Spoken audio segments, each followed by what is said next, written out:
10 years ago, I started writing in journals, on my computer, on sticky notes. Mostly, I was trying to capture memories from my childhood in Yemen. A few years ago, I decided to take writing more seriously, so I enrolled in an MFA program to get a master's degree in creative writing. But even then, I was still embarrassed that people will know that I was a writer. And I even hesitated to call myself a writer myself. Meanwhile, people who had written a poem in high school or posted a story in their college newsletter called themselves writers everywhere. And like Yemenis say, they wore it on their forehead. It wasn't until I published my first story 10 years after I started writing when I felt comfortable to call myself a writer. First things first, why is it important to call yourself a writer? Can you just write without wearing the title? And the interesting part is that in 2016, a group of researchers led by a psychologist, her name is Fina Osman, they walked into a few middle schools in Detroit, and the kids there, they were not lacking dreams. They wanted to do big things. They wanted to graduate. They wanted to go to college and do something different with their lives.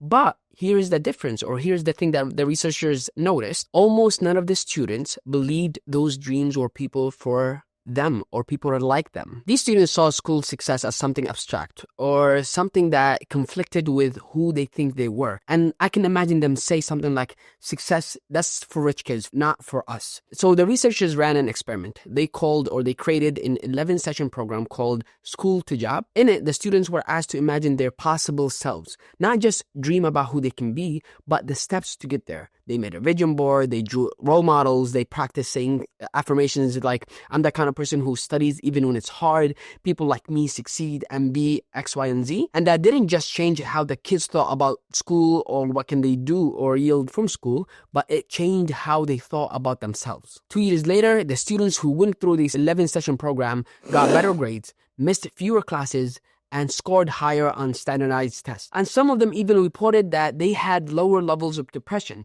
all from learning that they're the kind of person that can become what they want to become. And at the basic level, that program changed their proclaimed identity. And when I read that, I thought about how long I waited to call myself a writer and how many writers I know who are just like me still struggle to call themselves writers. I was doing the work. Back 10 years ago, writing, editing, journaling, studying, I would travel for an hour to a bookstore in downtown Manhattan to sit on the floor, to read interviews of authors on the Paris Review, just to learn about how they become authors. But for some weird reason, I always felt like I needed a permission or someone else's blessings. And it goes without saying that calling yourself a writer isn't just a simple affirmation that you can just tell yourself every morning on the mirror. It's a commitment with your time, with your attention, with your heart. And when you say, I'm a writer, you're not bragging or wearing a badge that you can flash on people's faces. You are building a bridge between your present self and the person that you want to become. You're telling your brain, this isn't just something I do when I have time. This is who I am. And maybe if those 8th graders in Detroit could change their grades, their attendance, their test scores by changing the story they told themselves, maybe we can too. By realizing that those we read for and admire are nothing but flesh and bone, just like us. And that brings us to the next question. Why do so many of us struggle with calling themselves a writer? And I think there are two overarching reasons. One is social and the other, it's a fear-based reason. For me, as an immigrant, I grew up in a business-oriented family. When I first moved to New York City from Yemen, I worked in my dad's dukkan, his grocery store, bodega, whatever you want to call it.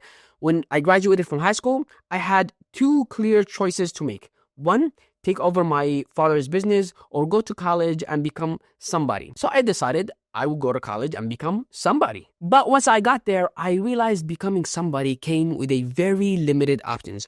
I could only become a doctor, a lawyer, or an engineer. But becoming a writer or majoring in creative writing, God forbid, that's for other people, not people like me.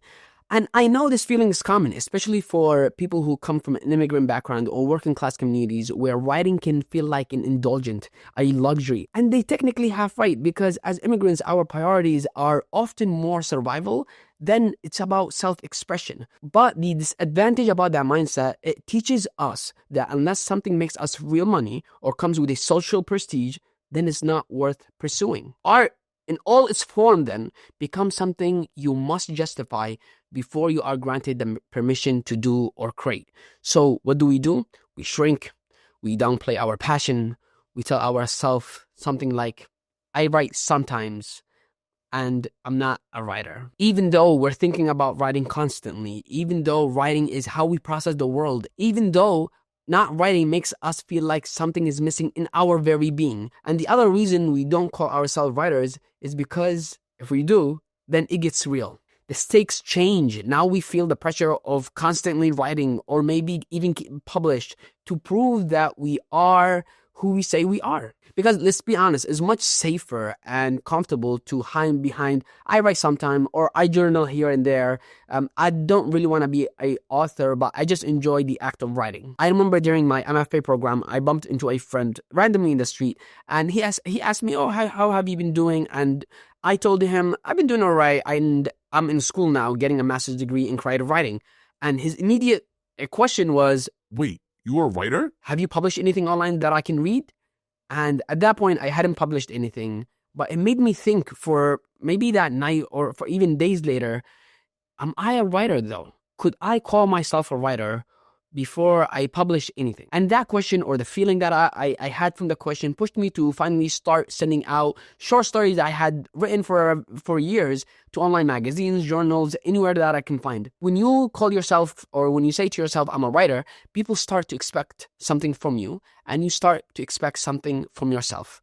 So maybe that's why we hesitate, not because we are unsure of the label, but because we are not sure we are ready to live up to the expectations that comes with the label. So maybe the real question isn't why we struggle to claim the title of being a writer, but when do we finally get to call ourselves writers? Is it after we publish a story online, after we finish a book, or after someone else says that we are good enough? And I think it's much simpler than that. I think you can yourself a writer the moment you stop treating writing as a side habit and start treating it like a part of who you are. You can say when you find yourself writing, not even every day, but at least regularly at a schedule, you think about writing when you are not doing it. You feel off when you don't sit and write during whatever scheduled time that you have set for yourself.